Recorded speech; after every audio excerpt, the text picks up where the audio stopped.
ಎಲ್ಲಿಯ ಮಲಪುರ, ಎಲ್ಲಿಯ ಕಣಿಯೂರು. ಇದೊಂದು ಕುಗ್ರಾಮ. ಕುಗ್ರಾಮ ಅಲ್ವಾ? ನಮ್ಮ ಅಲ್ಲಿ ಸರಗೂಡೂರು ಕುಗ್ರಾಮ ಸರಿ. ಅಲ್ಲಿಂದ ಶ್ರೀರಾಮನ ರಥ ಪರಿವಾರ ಸಮೇತ ನವಗ್ರಹಗಳೊಡಗೂಡಿಕೊಂಡು ಅಷ್ಟಲಕ್ಷ್ಮಿಯರೊಡಗೂಡಿಕೊಂಡು ಗುರುಗಳ ಸಮೇತವಾಗಿ ಬರ್ತದಂತ ಹೇಳುವಾಗ ನಮಗೆ ಬಹಳ ಸಂತೋಷ ಆಗಿತ್ತು. ಇಷ್ಟೆಲ್ಲ ವಿಜೃಂಭಣೆ ಉಂಟು ಅಂತೇಳಿ ಗೊತ್ತಿಲ್ಲ ನಮಗೆ. ನಮ್ಮಲ್ಲಿ ಏನಿಲ್ಲ, ನಾವು ಜೀರೋದಿಂದ ಬಂದವರು. ಈ ಆಶ್ರಮಕ್ಕಾದರೆ ಪರಂಪರೆ ಉಂಟು ಗುರುಗಳ. ನಮಗೆ ಗುರುಗಳ ಪರಂಪರೆ ಇಲ್ಲ, ಒಬ್ಬರೇ ಗುರು. ಅವರು ಅಸ್ತಂಗತರಾಗಿದ್ದಾರೆ. ಆ ನಂತರದ ಕಾಲಘಟ್ಟದಲ್ಲಿ ನಾವು ಇದನ್ನು ನಿರ್ಮಾಣ ಮಾಡಿದ್ವಿ. 45 ವರ್ಷ ಆಯಿತು. ನಾವು ಕೂಡ ಸ್ವಲ್ಪ ನಮ್ಮ ಪರಿಚಯವನ್ನು ಹೇಳಬೇಕಲ್ಲ. ಹಾಗೆ ನಾವು ಏನೂ ಇಲ್ಲದವರು, ಜೀರೋ. ಅಮ್ಮ ಮಾಡಿಸಿದ್ದಾಳೆ, ಜನತಾ ಸೇವೆಯನ್ನು ಮಾಡುವುದಕ್ಕೆ ನನಗೆ ಪ್ರೇರಣೆ ಕೊಟ್ಟಿದ್ದಾಳೆ. ಹಾಗೆ ಎಲ್ಲ ತೀರ್ಥಕ್ಷೇತ್ರಗಳನ್ನು ನನ್ನಿಂದ ಸಾಧ್ಯವಾದಷ್ಟು ನಾನು ಸಂದರ್ಶನ ಮಾಡ್ತಾ ಇದ್ದೇನೆ. ಆದ ಕಾರಣ ಇಷ್ಟೊಂದು ಪ್ರಾಯದವರು, ಪ್ರಬುದ್ಧರು, ನನ್ನ ಹಾಗೆ ಗಡ್ಡ ಹಣ್ಣಾದವರು, ಬಿಳಿ ಕಪ್ಪು ಮೀಸೆಯವರು, ಎಲ್ಲ ಯುವಕರು ಎಲ್ಲ ಸೇರಿ ರಾಮ ರಾಮ ರಾಮ ಅಂತೇಳಿ ಕುಣಿಯುವಾಗ ಅಲ್ಲಿ ಅಯೋಧ್ಯೆ ನನ್ನ ಕಣ್ಣ ಮುಂದೆ ಕಂಡಿತೊಮ್ಮೆ.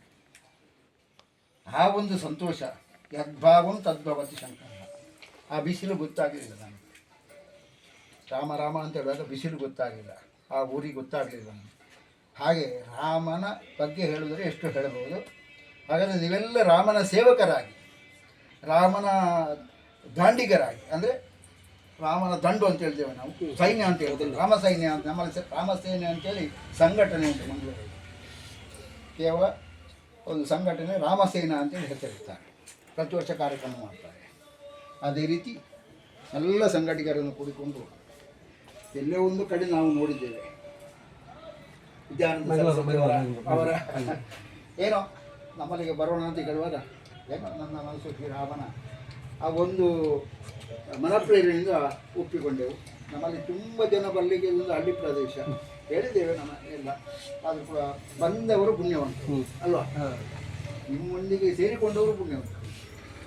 ಸಾವಿರಾರು ಜನ ಒಂದು ದೇವಸ್ಥಾನಕ್ಕೆ ಬಂದರೆ ಎಲ್ಲರಿಗೂ ದೇವರ ಅನುಗ್ರಹ ಆಗುವುದಿಲ್ಲ. ಅದರಲ್ಲಿ ಅವರ ಅನುಗ್ರಹಕ್ಕೆ ಪಾತ್ರರಾಗಬೇಕು. ದೇವರ ಪಾತ್ರ ಆಗಬೇಕಿದ್ರೆ ಆ ರೀತಿಯ ಭಕ್ತಿಯಲ್ಲಿರಬೇಕು. ಆದ ಕಾರಣ ಇಲ್ಲಿ ಬಂದವರು ಕೂಡ ಪುಣ್ಯವಂತರು ಅಂತ ಹೇಳ್ತೇವೆ. ಒಟ್ಟಿಗೆ ಇದ್ದವರು ಹೀಗೆ ಪುಣ್ಯವಂತರಲ್ಲ. ಆ ಟ್ರಸ್ಟ್ನ ಪರವಾಗಿ ಎಷ್ಟೋ ಹಿಂದೆ ಅಯೋಧ್ಯೆ ಆ ಕಾಲದಲ್ಲಿ ಇಟ್ಟಿಗೆ ಒಂದು ಮಂದಿರ ಇತ್ತು. ಆ ನಂತರ ಕೆಲವು ಕಾಲದಲ್ಲಿ ಮುಷ್ಟಿ ಹಣ ಕೊಂಡೋಗಿದೆ. ಅದರ ಫಲ ನಮಗೆ ಸಿಕ್ಕಿದೆ. ಹಾಗೆಯೇ ಶ್ರೀರಾಮನ ದಯ ನಮ್ಮ ಭಾರತ ದೇಶಕ್ಕೆ ಅಂದರೆ ಹಿಂದೂ ಸನಾತನ ಧರ್ಮಕ್ಕೆ ಸಿಕ್ಕಿ ಆಯಿತು. ಇನ್ನೂ ಅದು ಬೆಳಿಬೇಕು, ಉಳಿಬೇಕು. ಅದಕ್ಕೋಸ್ಕರವಾಗಿ ಸಣ್ಣ ಮಕ್ಕಳು, ವಿದ್ಯಾರ್ಥಿಗಳು ಬೆಳೆದಕ್ಕಂಥ ಬುದ್ಧಿಯನ್ನು ಹೆಚ್ಚಿಸಿಕೊಂಡು ಧಾರ್ಮಿಕದತ್ತ ಒಳ ಮೂಡಿಸಿಕೊಂಡಾಗ ನಿಮ್ಮ ಜೀವನದ ಒಂದು ಭಾಗವಾಗಿ ಅನ್ನು ಉಳಿಸಿಕೊಳ್ಳಿ. ದೇವರು ನಮ್ಮನ್ನು ಯಾವತ್ತೂ ಕೈ ಬಿಡುವುದಿಲ್ಲ. ಗೃಹಸ್ಥಾಶ್ರಮವೇ ಧರ್ಮವೇ ಶ್ರೇಷ್ಠ ಅಂತ ಹೇಳ್ತಾರೆ. ಗೃಹಸ್ಥ ಧರ್ಮವೇ ಶ್ರೇಷ್ಠ ಅಂತ ಪರೇನು ಶಾಸ್ತ್ರ. ಗೃಹಸ್ಥನಲ್ಲಿ ನಮಗಿಲ್ಲ. ಗೃಹಸ್ಥಾಶ್ರಮ ಧರ್ಮದಲ್ಲಿ ಶ್ರೇಷ್ಠವಾದಂಥ ಆ ದೇವರ ನಾಮಸ್ಮರಣೆ, ರಾಜಾರಾಮನ ರಾಜನ ಅದಕ್ಕೆ ರಾಜಾರಾಮನ ಶ್ರೇಷ್ಠ ಆಡಳಿತೆಯಲ್ಲಿ ಯಾವ ರೀತಿ ಸಂತುಷ್ಟವಾಗಿದ್ದಾರೋ, ಅವನ ಜೀವನದಲ್ಲಿ ರಾಮದೇವರ ಜೀವನದಲ್ಲಿ ಏನು ಸಾಧನೆ ಮಾಡಿದ್ದಾರೆ. ಹೆಂಡತಿಯನ್ನು ಬಿಟ್ಟವ ಒಂದು ಅಪವಾದ, ಭಾರ್ಯನ ಕೆಳಪಿಟ್ಟು ಅವು ಎಂದು ರಾಮ ಪ್ರಶ್ನೆ ಹಾಕಿದವರುಂಟು ಅಲ್ಲೇ. ರಾಮ ಎಂದು ದೇವ, ಅವ ನಮಕೆಂದು ಆದರ್ಶಮಾಯವರಿ ಶ್ರೇಷ್ಠಮಾಯವರಿ ರಾಜನಾಮಗೆ ಅದೆಲ್ಲ ಬೇಡ. ಅಂದರೆ ಅದು ಎಷ್ಟೋ ಆಗಲಿ ಇದರಲ್ಲಿ ರಹಸ್ಯಮಾಯವರಿ ಬೋಧನೆ ಅವ ಅದನ್ನೆಲ್ಲ ಸ್ವಾಮೀಜಿ ಆ ಉಪನ್ಯಾಸದಲ್ಲಿ ಬರೆಯುತ್ತೆ. ಅವ ನಮಗೆ ಬೇಡಿದ್ದು நம்மள மனசில் ஸ்ரீராம ராம ராம ராಮ ಬೇರೇನು ಹೋಗಿಲ್ಲ.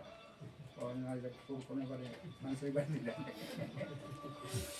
ಅಪ್ಪ ರಾಮ ರಾಮನ 2 ಅಕ್ಷರದ ಪ್ರಭಾವ ವಾಲ್ಮೀಕಿ ರಾಮಾಯಣ ಇದನ್ನು ಅಲ್ಲೇ ಅನ್ನಂಥವ್ರಿಗೆ ചെറിയ ഒരു ഉദാഹരണം എല്ലാവർക്കും ആ ഭഗവാൻ ശ്രീരാമചന്ദ്രൻ ಅರ್ತುಳ ಆಂಜನೇಯ ಸ್ವಾಮಿ ಸೀತಾಮಾತೆ ಎಲ್ಲರ ಅನುಗ್ರಹಿಕೆ നിങ്ങളെಲ್ಲ ಜೀವನ ആദർശമായിട്ട് എന്തായിട്ട് സമാജത്തിൽ നമുക്ക് ത്യാഗ പിന്നെ ഭോഗ രണ്ടും ത്യാഗ പിന്നെ ഭോഗ ಭೋಗ ಬೇಡ ಅಲ್ಲೇ ಭೋಗ ಇಲ್ಲೆಲ್ಲ പൈസ വേണം ಭೋಗത്തിന് ത്യാഗം അത് ധർമ്മക്കഥ ധാർമ്മികതയ്ക്ക് സമാജത്തിന് ಕೊಟ್ಟ ತ್ಯಾಗ അതില്ലെങ്കിൽ സമയ ത്യാഗം കുറേ സമയ ത്യാഗം ഒരു സ്വാമി ടീച്ചർ കൊടുക്കുന്നില്ലല്ലേ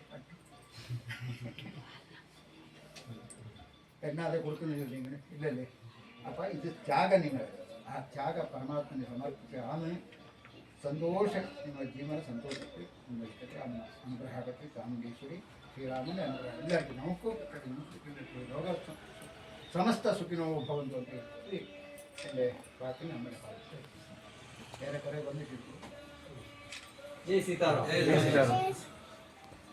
അപ്പം സ്വാമി